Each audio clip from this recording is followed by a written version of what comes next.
So again, thank you for joining our webinar, a conversation about ghost guns, Baltimore and beyond.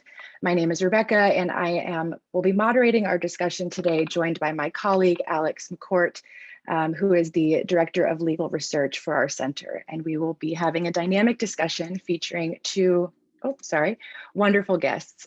We are joined today by Baltimore City Deputy Police Commissioner Sheree Briscoe, as well as the Executive Director of the Coalition to Stop Gun Violence and the Educational Fund to Stop Gun Violence, Josh Horwitz.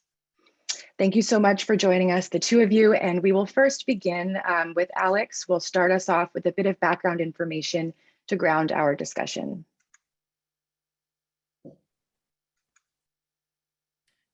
Hi, everybody. Thank you so much for being here. I'm going to go over kind of a very brief overview of ghost guns, what they are, how they're made, how they're regulated, and what the federal government is trying to do about them. I'm kind of laying the groundwork for the rest of our discussion today. So there's been a lot in the news about ghost guns recently.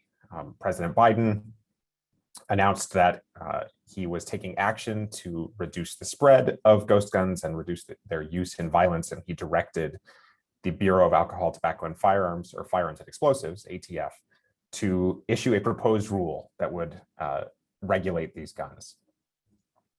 But a lot of people don't really know what they are. There's a common point of confusion. So what are ghost guns? Well, when we look at traditionally manufactured guns that are made by licensed manufacturers, they must be marked with a serial number. This serial number and some other information that's marked, like a model, manufacturer name, country of origin, helps facilitate tracing and record keeping. So dealers have to keep records of the guns that they sell, as do manufacturers. And when guns are recovered by law enforcement, they can potentially be traced by the ATF. And the serial number and other information helps them do that.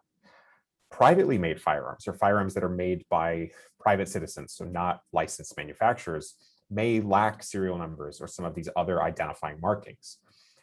These firearms, or PMFs, can be constructed from individual pieces, kits, or 3D printed pieces. They can all be purchased or made without a background check. These guns, because they cannot be easily traced or identified when they're recovered by law enforcement after a suspected crime, are often called ghost guns. A really key piece of a privately made firearm is the frame and receiver. This is the key component of a gun. And there are many different types. This is a very straightforward description. There are some guns where a frame and a receiver is really broken into two pieces or multiple pieces that fit together. But the main idea is that this is the piece of the gun that many of the other mechanisms and pieces fit into. They lock into place on the receiver.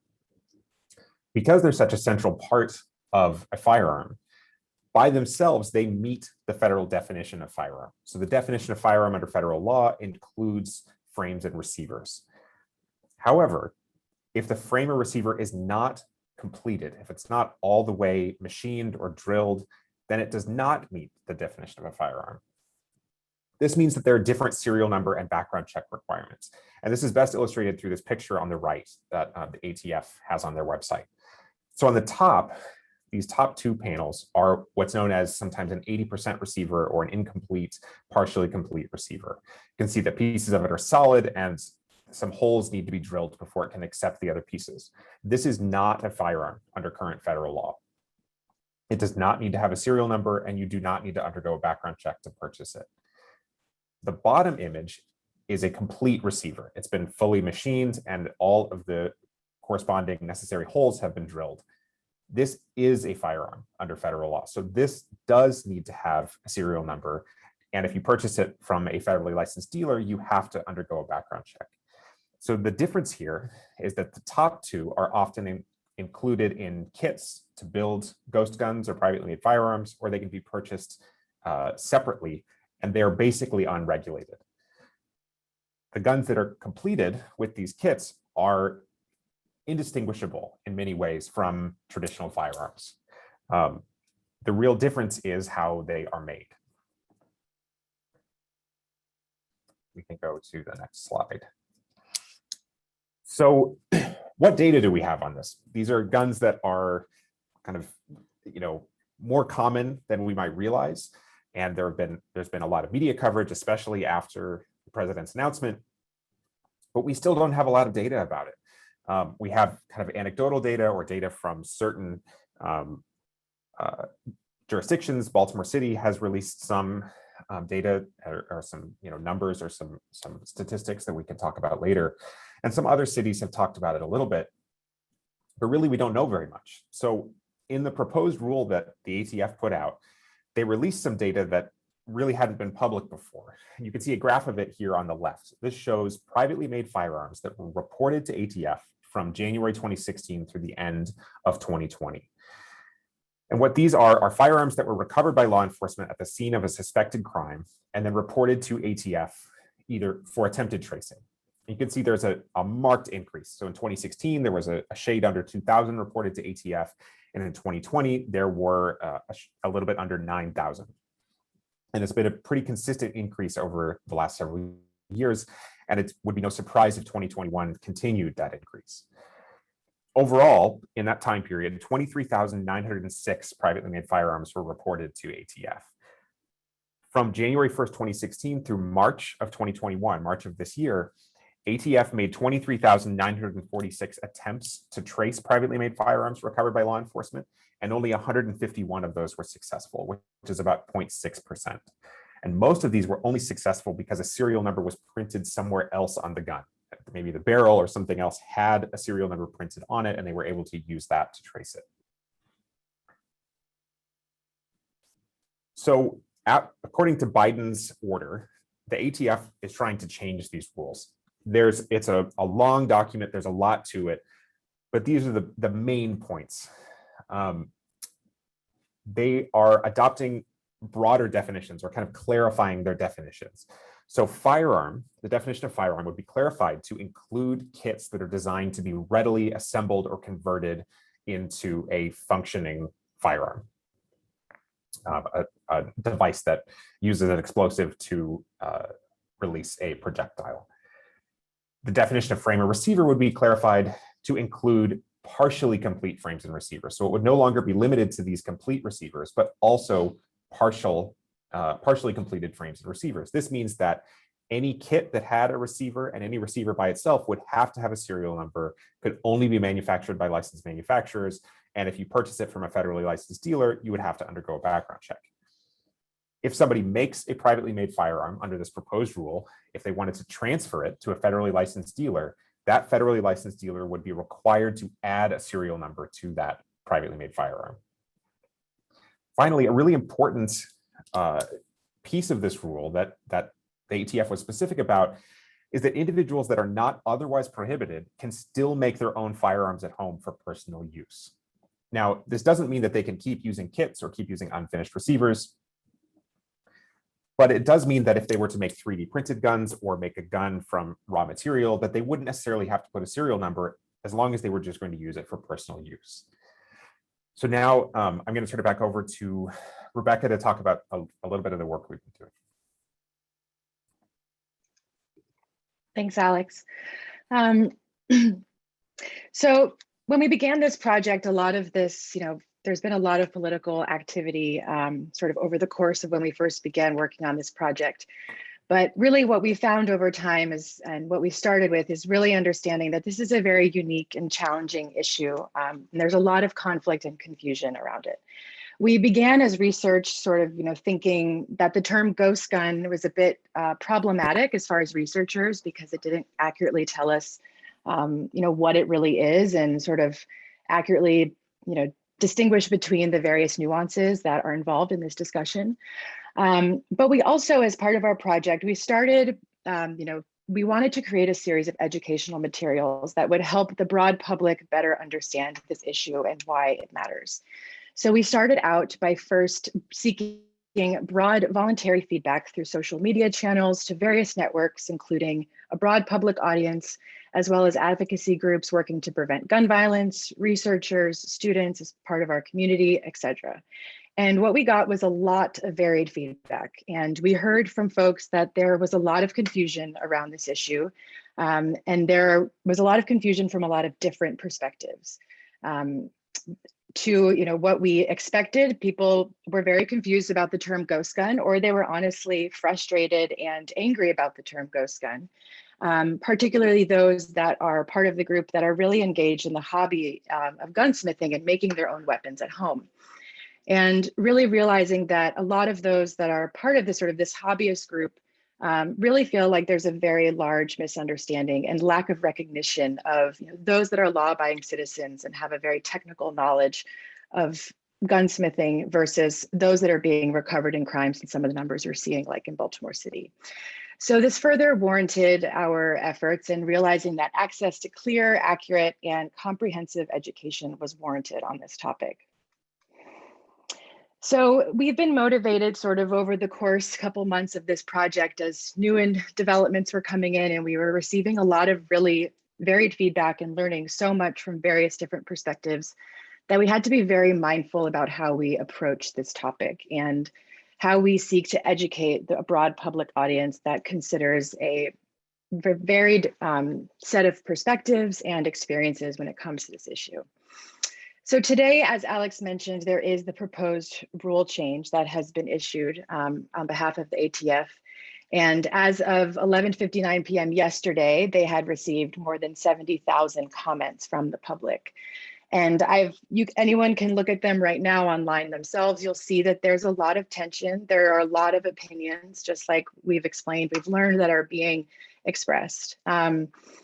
So what we really would like to do as part of this project broadly and this webinar today is really create opportunities to learn about this issue that incorporates these relevant political updates, including the executive order and the proposed federal rule change, and also include opportunities to better understand the general terminology and mechanics that are used generally to define and understand firearms by the federal agency that is the ATF. So that the documents like the proposed rule, the debates that are happening in these public comments, and discussions in general among us coming at all sides of this debate can have a better foundational basic understanding of firearm anatomy and mechanics to enhance those that may be less knowledgeable and those that are more familiar. But today we want to first begin with a great set of guests who have a very unique look into this issue. So we have brought experts here today to join us in a conversation and talk about this issue, what it means for the nation at large, for our local Baltimore cities, and ways that we can perhaps find consensus among the various perspectives part of this discussion. So now I am going to stop sharing slides and we will go into our discussion with our guests. So I'd like to welcome our guests today. We have Deputy Commissioner Sheree Briscoe from the Baltimore City Police Department, as well as the Executive Director of the Coalition to Stop Gun Violence and Educational Fund to Stop Gun Violence, Josh Horwitz. Thank you both so much for joining us today. Thanks for having us. Thank you as well for having us. And so first, to get us started before we get into a series of questions that Alex and I have prepared, is we wanted to first start off with a broad question for the two of you. And we'd like to start with you, Josh, in your role working in various different states and then looking at these states for the country overall. When did the issue of ghost guns or privately made firearms first come on the radar for you? I've been following it for quite a while because of the role. First of all, thank you for having me. I really appreciate being here. It's great for Hopkins to sponsor this.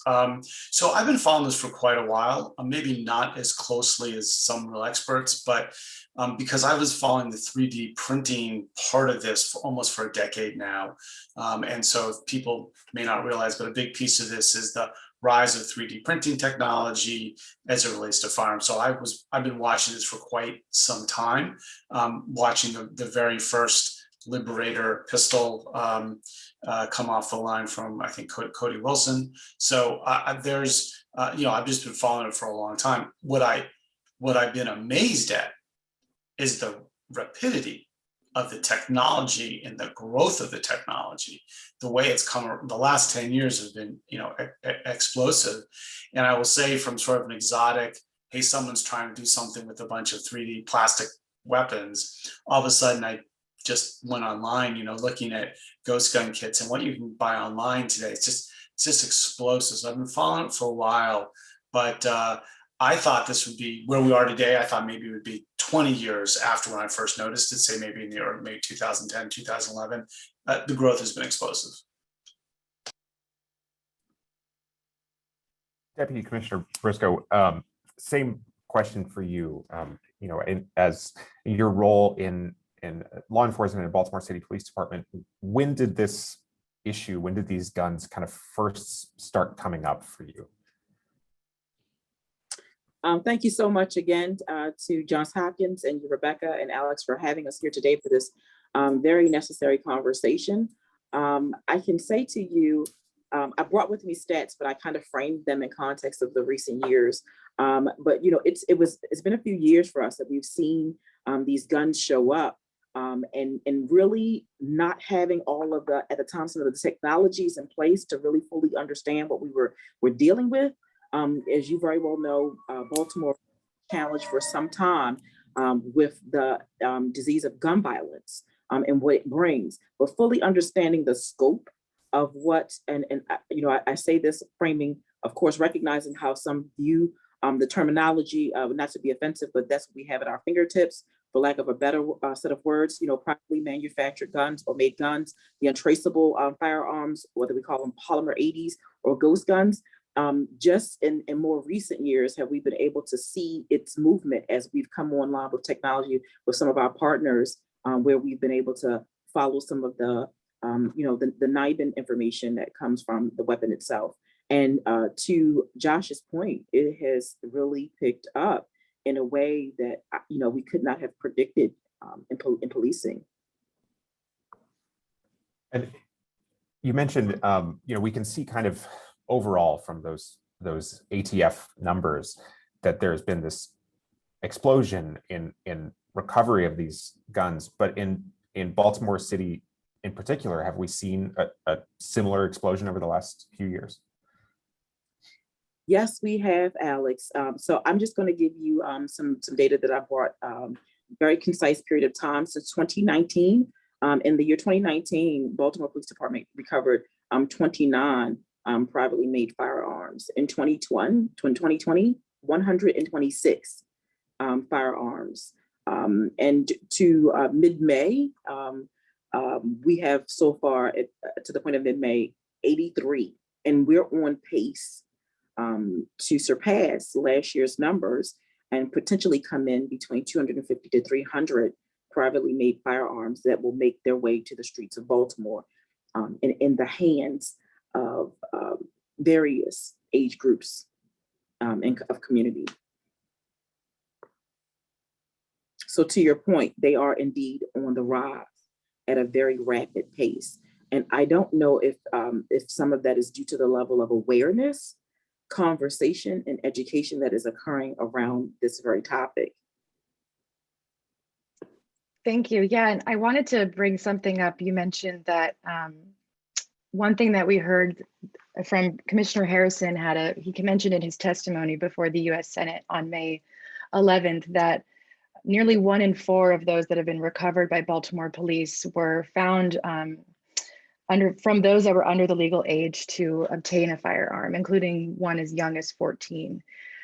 So wanted to ask you a little bit about that more and, hear your insights on how do you think these, privately made firearms, ghost guns, are getting into the hands of Baltimore youth in particular? And do we know anything about sort of the flow of illegal weapons into Baltimore right now, and how maybe is this more, an increase as far as the number of youth that you're finding to be illegally possessing guns, or do you find that maybe there's a higher risk when it comes to these privately made firearms? To your point, Rebecca, as Commissioner Harrison stated when he gave testimony, that we're seeing this increase in the rise of individuals that are not able to legally possess firearms. So I'm going to frame this conversation in the context of this question in the context of, for those firearms that are legal and are able to be traced, it's easier to trace the origin of the gun and who may have legally possessed, owned that gun last, or sold that gun. That's a different conversation, if you will. This is totally different because there are many different ways, legal ways, that you can purchase something on the internet. You can purchase something in another arena and have it mailed, shipped, delivered. And so that's the challenge with these weapons, is that there are a certain level of assumptions that are often made with how they're moving versus a gun that it was legally purchased or initially legally owned, manufactured, that it may have started with a point of origin or registry. That is part of the challenge with these weapons, because that you can purchase a product and it not be considered illegal or a part of a firearm, and you can purchase that and have it delivered to you, have it shipped to you in a way, and then put it together and ultimately manufacture something that, or make something that can have the outcome of something that is legally made and legitimately registered and then legitimately shipped. That speaks to part of the challenge. So I wouldn't want to say that it's only coming one way, that it's only coming through this portal, that it's only coming through these means. The how it's designed, created, and then ultimately sold over time is part of the impediment. And we are seeing more of them in the hands of younger people. So in 2021 specifically, we have 41 of our privately made firearms have come into our possession as a result of a vehicle stop. Another 15 of them have been recovered directly off of the street, a person on the street, from a handgun violation. And 11 to this point have been recovered during, a search and seizure event. So we are getting them by various means, which also indicates to us that they're getting into the hands of citizens illegitimately by various different means. So, Josh, to switch gears a little bit, to talk about kind of broader than Baltimore City. In your work, you focus a lot on kind of evidence-based policy, evidence-based gun policy, evidence-based violence prevention policy. Right. Do you think that there are specific evidence-based policies or policies in general that are, most threatened or most affected by the presence of these guns? All of them. The nature of an approach that attempts to regulate firearms and is based on a background check is that there are certain individuals at certain times in their course of their life who are risky who are at risk of dangerous assault for others. We can say that by some people use other terms, but let's face it, what we're really talking about is risk. And it's an imperfect science, but we try to do better and better every year, trying to understand who's at risk. And sometimes, some of the policies are only limiting access for a short amount of time, like the extreme risk protection order. But those times can be highly risky, okay? Or think about a time right after a domestic violence protective order is served, when the parties are really, upset and there's a reason there's a gun prohibition in that circumstance. For that's why we have a background check, right? We have a background check to make sure that people who are at risk don't have access to firearms. That's why certain states have licensing, right? That's why we have laws in place that are based on risk. And those are, I think, that those are kind of the consensus of what we can do under our constitutional scheme, under the Heller decision, right?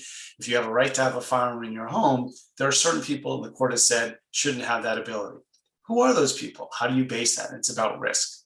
But if you eliminate the tools to make that determination, you are undermining the entire basis of what we do with firearms, trying to keep, and firearms prevention. And you're also undermining sort of what the Supreme Court has laid out as a way to go forward with these things.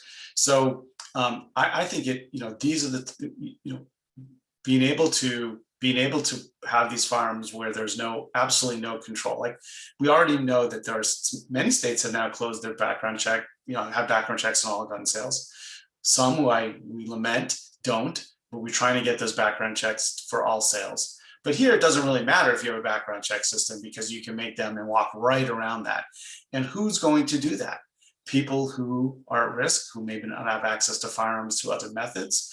And so I think it undermines the entire legislative, policy, programmatic aspects of what we're trying to do, which is to limit firearms to people who may not be posing a risk. And I think there's a lot of consensus between gun owners and non-gun owners that that's what we want to do, but this undermines all of that. Thanks. I mean, yeah, I think this obviously is it's very different. It undermines a lot. It's a kind of a different animal. You mentioned Heller and the Supreme Court, and I'm curious. A lot of gun policies tend to trigger litigation. Do you think that this proposed rule, should it become final, will trigger legal challenges? Well, I'm sure it will trigger legal challenges. I don't think they'll be successful. The Supreme Court has looked at sort of the sale, the transfer. That's all has been, that's not what we're talking about. We're talking about, when we think about what the Supreme Court has weighed in on, it's about the ability to possess by a law-abiding citizen in their home. And now there's a court that's going, there's a case pending for cert that's given cert, so we may have a decision or arguments in the fall about whether that right may extend beyond the home. But there's no discussion about having a right to have an unmarked, a weapon that's not capable of being traced or identified, or who manufactured that. I think these things are highly likely to be found constitutional by a court, because the system they've set up is basically one that looks at risk, right? And said, there are, these as Scalia said, these long-standing prohibitions. How do you understand the difference there? And so I think the ministerial provisions of marking firearms, of selling firearms with the background checks, are highly unlikely to be successfully challenged. And serial numbers have been, the court has said, the things that are long-standing have weight with us, and serial numbers have been around for a long, long time, almost 100 years. And so I don't think that that's going to be a serious challenge. The part that maybe is, can you make one firearm in your home out of parts that you haven't bought through interstate commerce, or that aren't sent to you as a kit? And I think there should be room for that. But anytime it verges anywhere near that commercialization, so, I'm going to buy a kit or 2 kits or 3 kits, or I'm going to sell 10 kits, highly unlikely to me to be a constitutional challenge there. And Deputy Commissioner Briscoe, I wanted to follow up with you about, when you're finding these, recovering them in crimes in Baltimore City.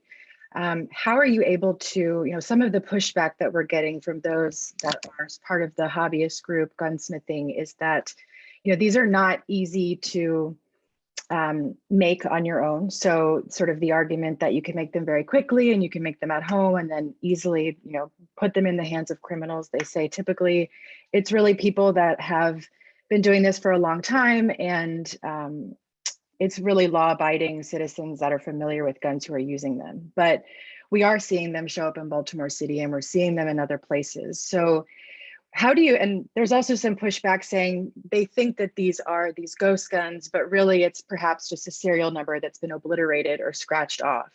So how have you been able to, when you have seized these, recovered them in the various ways you mentioned, how are you able to distinguish whether it's an obliterated serial number from a traditionally manufactured gun versus one that is completely unserialized, was privately made, and never had a serial number to begin with? That's a really important distinction to make, Rebecca. So I can tell you that we have an accredited lab here. So all of our firearms go through that evaluation process. ATF is a partner here of ours. They see the information, the evidence that we're collecting in the guns, and they're seeing the information that comes from that gun. So it is not just an optical exam, if you will. That gun goes through a very rigorous scrutiny. And when you are talking about a gun that is registered, that that serial number is going to reside on various parts of that weapon, and they do not reside on that weapon at all. That's not what we're experiencing. That's not what we're seeing. Our lab knows the difference. Our team knows the difference. And so that's what we're looking for. And to circle back, if I may, you asked me a very pointed question. And in my goal to answer that, I wanted to just make sure I was very clear on terms of what we've seen in the last 2 years. So last year in 2020, there were 29 individuals of the 126 that were below the legal age to possess a firearm. And thus far in 2021, for what we have seized, there have been 28 individuals. And last year, the youngest individual was 14 years old. So far this year, we've had two 16-year-olds arrested with a ghost gun in their possession. So it's a problem, it's a challenge, and we're not saying obliterated serial numbers. So we have recovered guns that have had obliterated serial numbers, and you can see the markings and evidence of such, that there's an intent, a goal, a desire to remove the serial number from the weapon. That is not what we're seeing. So there is a stark difference between the inspection of a firearm that was impressed with a serial number versus one that is not. Thank you for that distinction. That's really important. And we did have some questions submitted about that with our registrants. And then just one quick follow-up question for you. You mentioned the proportion of youth, underage youth, when it comes to legal possession of a firearm that you're finding with these recovered privately made guns. Do you know anything else about the other defendants who have been arrested with the privately made firearms? Are they prohibited individuals? Do they have felon convictions? Anything else that you're finding in those that you're recovering them from?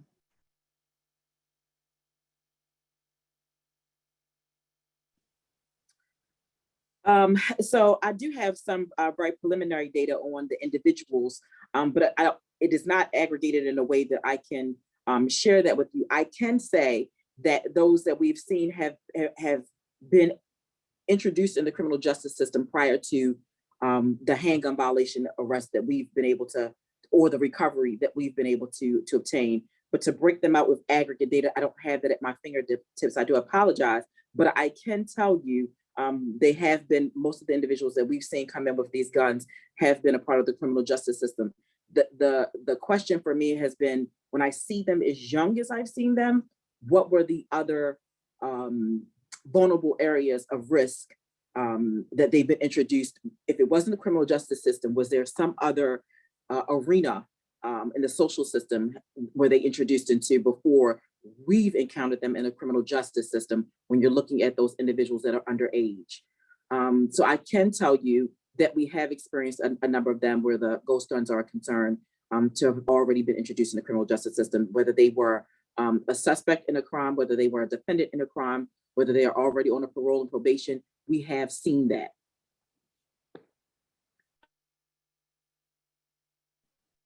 So, Deputy Briscoe, a follow-up to that, do you think that, this, I'm sure you don't have specific data on this, but just kind of just your thoughts, I guess, on whether or not most of these individuals are in fact making the guns themselves, or if they are purchasing them or getting them from someone else who is making them? So without sharing any of our investigatory tools or resources or means, what I can say to you is that that's often something we're trying to drill down on when we're looking at the individual we're arresting, right? So when I say to you that we have recovered 11 of these weapons in search and seizure, that's one of the things that we're trying to assess when we are writing warrants for search and seizure. Is this something a wholesale? Is this a single point of access? Like, how is the individual getting these guns? Are there any tools that are present that would give us that indication? That is there any other substantive evidence or information that we can gain from the person or the scene that would give us the indicator of such? And so that's what we're working on alongside of our partner from the ATF, is to be able to better understand where, the who, and the how, so that not only through enforcement, but through intervention, whether that intervention is law, whether that intervention is another relationship or partner, how through intervention do we get further upstream and do two things: provide more awareness, education, and prevention. Because there potentially could be a hobbyist that is well informed about handguns, that in some way may experience, a burglary, and these things may end up out in the streets of Baltimore. So by no means do we think that there's a single point of access. If that were the case, I don't think this would be such a national conversation.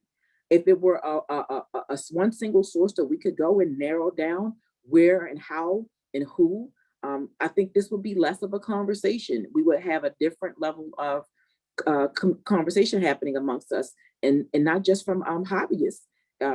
Would this be a conversation that would be all the way to the highest level of administration? Potentially not, if we were able to find a single source, a single trail as to where they're coming from. And the fact that we can't tells us that this is a larger problem, and it requires a larger conversation, intervention, and prevention to help us fully understand what we're grappling with as a nation.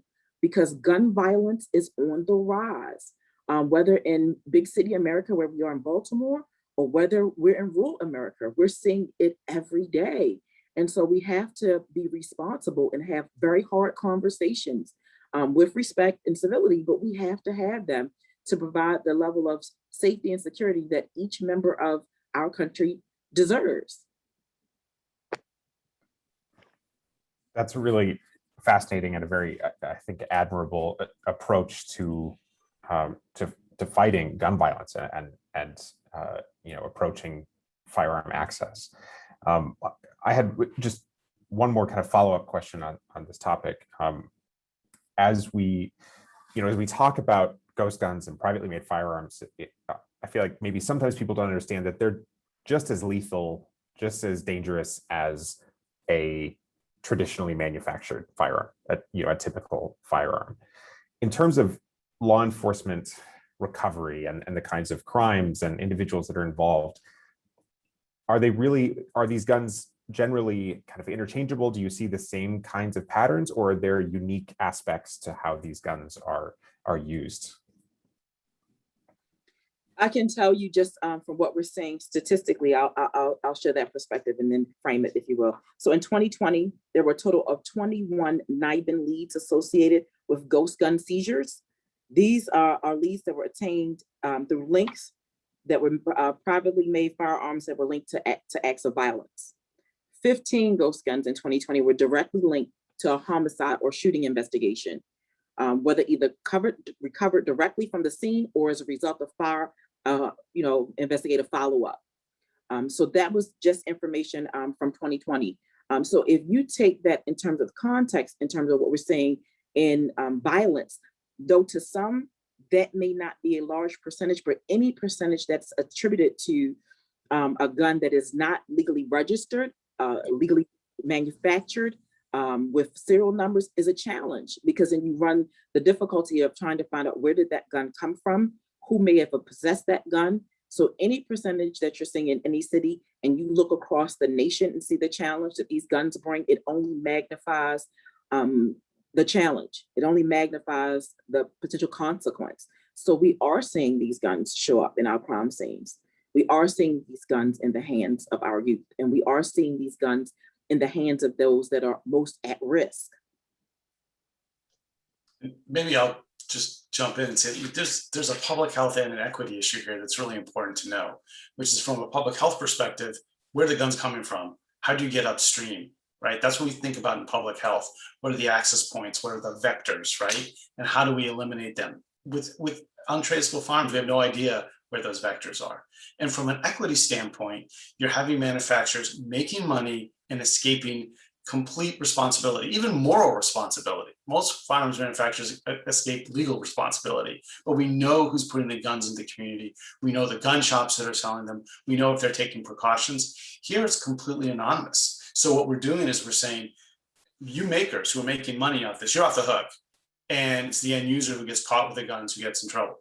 And from an equity perspective, why is it that the people who are making these farms and starting, I'm hearing this all over the country, not just in Baltimore, basically now starting to flood the markets with these things, escaping all sets of responsibility, getting outside the entire legal process, the manufacturing process, the licensing process.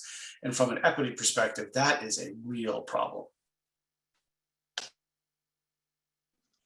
Thanks, Josh. That's a really important point. And another follow-up I want to ask you about that is, as we're seeing this in places other than Baltimore and trying to find ways to hold these makers accountable, we of course, this was in an executive order issue on behalf of the Biden administration, but there also have been state efforts as well. So there are some states that have passed their own set of ghost gun regulations, tried to quell these harmful impacts, quell the rise on a state level. And curious to hear from you, what are sort of the consequences of some of these state-based interventions in that perhaps, folks are going around a state-based regulation and still able to acquire these these privately made firearms despite those state interventions? And then also sort of the reasoning behind why Biden prioritized this. And when we typically see a lot of state interventions to be very successful, and we typically don't see much action on a federal level, at least, sort of why this as far as Biden's number one executive order? I'm never great on two-part questions, so you might have to ask the second part again. There's a variety of state approaches. So there are some states where they've just regulated sort of the undetectable firearms. So those that are completely made on a printer or whatever, where they have no metal parts in them or limited metal parts. They want to get so that they don't go through metal detectors. And those are going to have very limited effects. They're going to be, it's important, but they're somewhat limited. But for instance, following what New York just recently did, which is well beyond what the federal regulations look at, and that is really trying to say, every firearm that is made needs to be marked. Okay, and so it's the administration, I think, is in many ways a middle ground there, but there are a number of states who said we're not going to tolerate this almost at any level. Now, the problem for a state like New York and problem for a state like California is that many of the guns eventually used in crime, death, and injury aren't made in those states. They're made in other states. So there are some guns that are originated in New York. In New York, I think it's very important to have regulation there. But there's also a lot of imported, between states, right? Interstate crime guns. And I think that's a problem. And that's why I think you may want to need a national approach to this, okay? So why did the Biden administration step in? I think first and foremost, the president cares a lot about stopping gun violence. I think he's shown that throughout his career. Second, there is regulatory authority. So a lot of times I think, well, Congress can't get anything done. And that's basically true, except here, this is a proposed rule. So it's unused regulatory authority, which means there's room to regulate around the serialization of firearms. And so Biden, I think the president believes this is an area that actually can get done because they don't necessarily have to wait for the Senate to vote with the House, which probably will never happen, right? And so I think that the reason is we need a national strategy. And I think the president sees a path here for getting this done. Unlike, say, background checks, which is going for all guns, which will require, a new federal law, which is going to be very difficult.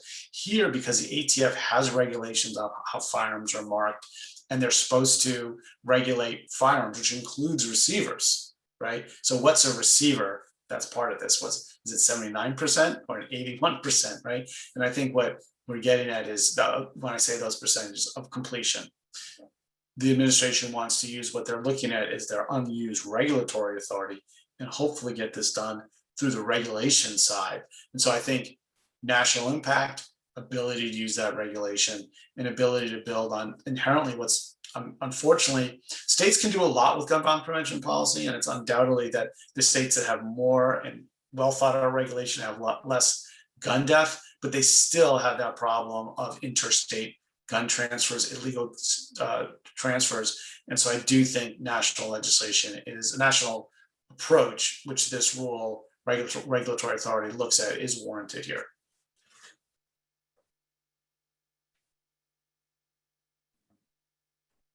Josh, that's a fantastic and thorough answer. Thank you. One question I had about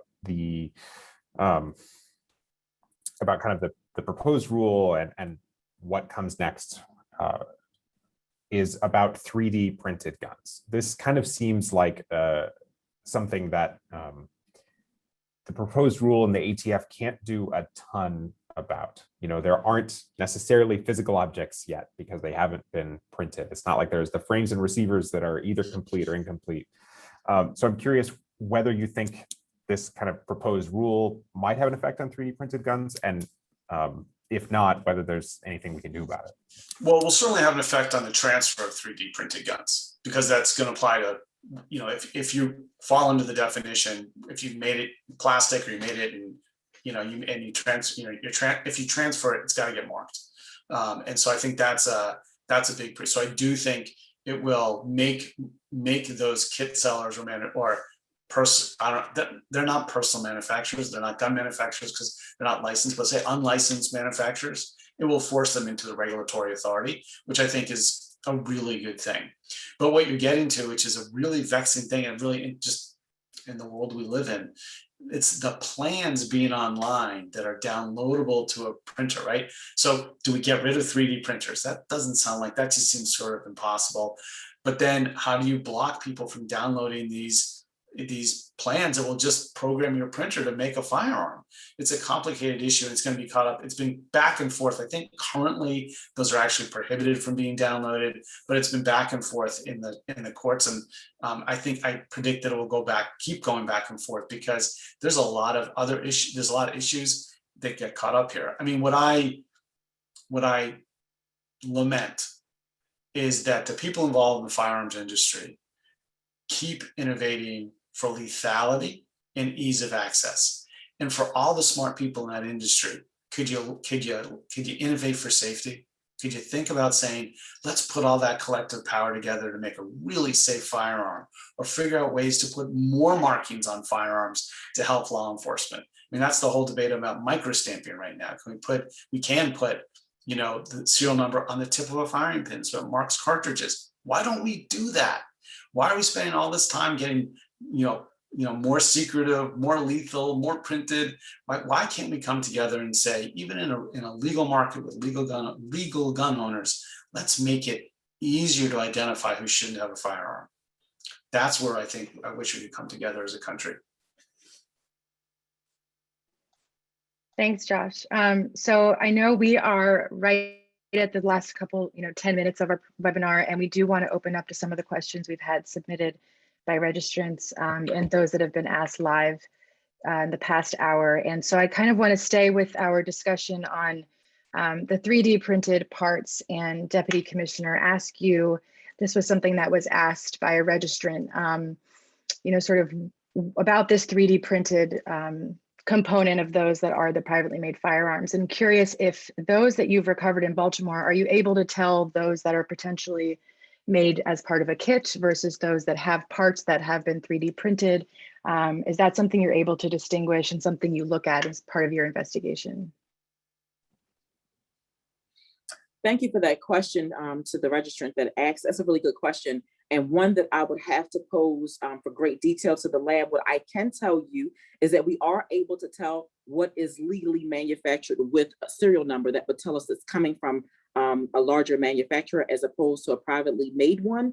But whether or not it's discernibly something that we can tell is from a 3D printed one, that's a question I'll have to pose internally. And I can give you that follow-up, Rebecca, if you'd like to. I know we're going to continue to have dialogue around this conversation. I can give that back as a follow-up. I do know that, as I stated before, we share our information with our ATF partner. So if there's anything on our end in terms of the distinction between whether or not it was a part of a kit that was delivered in or whether or not it was from 3D printing, I'm sure I can get that follow-up to you. I can tell you that, just to Josh's point, when it is something that isn't serialized, when it is something that is outside of regulatory practice, that becomes a challenge for all of us, and not just for law enforcement. The reality is we're more at risk as a country when it's not something that we're able to discernibly say, how did it get into the hands of those most at risk that are out on the streets of any city or county in America committing violence? So we have to be responsible in that way and have that conversation. But again, I'm not looking to impugn those that are responsible with their hobby or responsible with their behavior. But the reality is we're in a far more difficult place.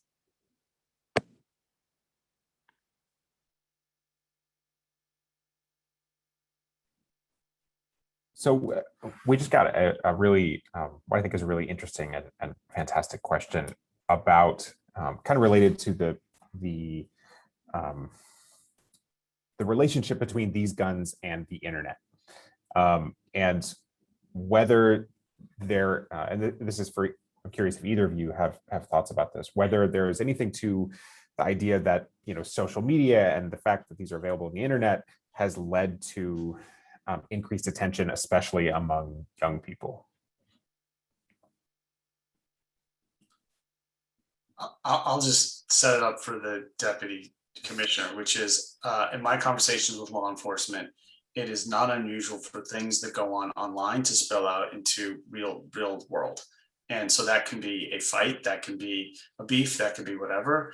And I think the same thing is true here. This is something that lives virtually that has real world effects. And I'll just turn it over to the deputy, because I think it's a thing now where law enforcement has to be working in different both online and in the actual virtual, the real world, and those things sort of come, are coming together. And thank you, Josh, for that setup. And so, I choose my words very wisely in these conversations. Though we are having a real conversation about a real issue, what I'm very, very conscious of is how much of that conversation we're having in a way that shows up for the most curious of people, because everyone's going to view this. And so for those who may not be as informed about it and interested, I know awareness also brings awareness in an area that makes us more challenged, right? So I don't think that it just shows up in the world, in the virtual world, because we're living with that consequence in the everyday world. And I hesitate to say real world, because to some people, the virtual world is a very real world. And our inability as humans to de-escalate, to resolve conflict without violence, to use other tools and resources to be able to settle discord, show up in a very real way. And that is obvious with the disease of gun violence. And the reality is these guns that are not serialized, that we can't draw back to a point of origin, are showing up in the hands of our community. And not just here in Baltimore, but around the nation. So bearing all of those items in mind, you can only imagine, one could imagine, and I won't just say it's limited to the internet, because the reality is, if I could say that, maybe we could do more in terms of law enforcement of getting in front of it, doing more to be able to intervene with it. But the fact that we can't say where they're showing up and how they're showing up, I wouldn't want to limit my thought process or that of any good investigator anywhere in this country to figure out where we're getting them from. The reality is, again, I'll say it again, it's a hard conversation to have, because it impugns on the comfort of many who are doing things legitimately and legally. And this conversation is for everyone. As difficult as it is, we have to find our way around it to be able to address these issues, that we are not turning on the 6 o'clock news and seeing more individuals that are shot and killed. And at the end of the day, it'll be a gun in their hands that we cannot, trace the origin of.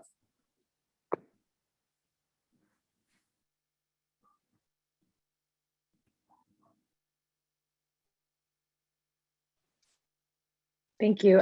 One question that kind of, to jump off of that, curious to see if we have one question, if there's any meaningful data on what the profits are on ghost guns and which players in the chain are realizing parts of that profit. And curious if this is at all part of the investigation, whether on the local level at BPD, or perhaps part of the investigation, the assistance you're receiving from ATF when you're collaborating with them. To hear from you, Deputy Commissioner, and then also Josh, if this is something that's come up, in your work, or perhaps proposed as potential interventions or ways to really better understand the issue. Again, thank you, registered participant, for that question. I think that learning, education is the way that you come to a ground of understanding that we can take healthy action on. So if I could tell you, when you ask the question, what is the benefit? I look at that very differently, because for me, there is no benefit. And when I say me in law enforcement, there is no benefit to selling a gun that could take a life.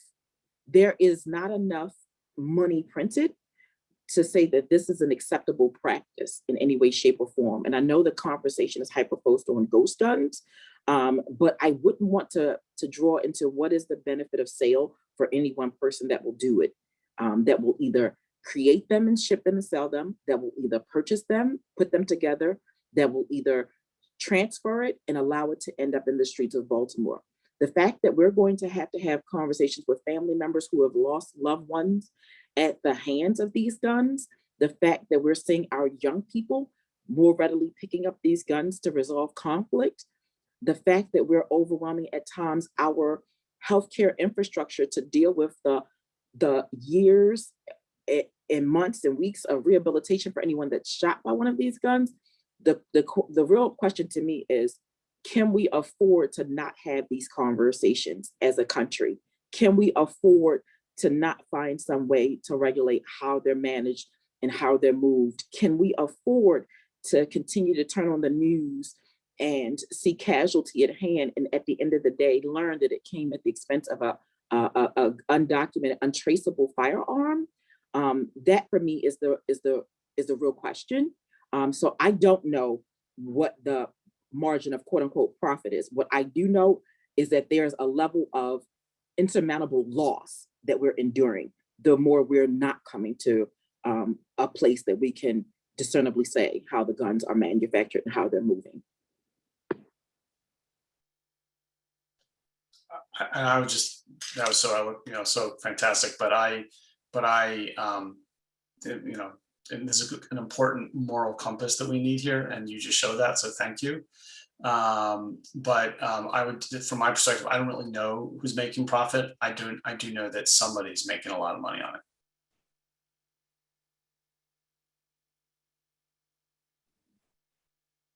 So we're running short on time here. Thank you so much, both of you, for joining us today and sharing your insights. I just want to offer the opportunity, if either of you have any final things to say, or anything important that you think that that would be important to share with the audience or anyone that's interested, please feel free. But no pressure, of course. Don't mean to put you on the spot. No, really, it is an honor and a privilege to join this conversation. I know that it is not a conversation that is easy or comfortable. And I know that there are often, these types of conversations are often sought after with statistics. And so that is a part of the work that we do to really understand how big is the issue. The fact that we're out here every day and seizing guns, and a percentage of them are ghost guns, privately made firearms in the hands of our children. These conversations are necessary. So I'm just glad to be a part of the conversation, and I'm thankful that we're having one, and excited to see what we're able to do to stem the tide of what we're seeing every day here in Baltimore and across the nation. So thank you so much for having me. Thank you, Deputy, for being part of this, and Alex and Rebecca for hosting. I'm so appreciative. I want to go back to one of the first slides, which was the curve of recovered ghost guns. So, it was like 100 or 200 in 2016. Now it's over 5,000. Okay. Go back, thinking about public health, go back to the COVID curve, right? You get to a certain level and things become exponential. And when that happens, you need to put all the public health interventions you possibly can into place. I think that curve screams out, this is an occasional hobby thing that sometimes gets over into the illegal market, to all out crisis on the rise. And the time to address it is now. That doesn't mean that we turn an eye to all the other gun violence out there. We have to have multiple strategies, but we cannot avoid this discussion. And we can't avoid doing something on that. And we've learned so much from COVID, but early intervention would have made all the difference. And we know that. And this is already getting out of hand. So we need to intervene, and we need to intervene hard now. Thank you to you both so much for those final words. And thank you so much for being a part of this discussion. As you said, Josh, it's a growing, rising issue, and these conversations need to happen often. And and continue to happen. So thank you so much for joining us. And for those of you that were participated today and were listening, thank you for joining us. We encourage you to learn more about the issue and the proposed rule. You can go to regulations.gov and you have 58 days left to submit your own public comment if you wish.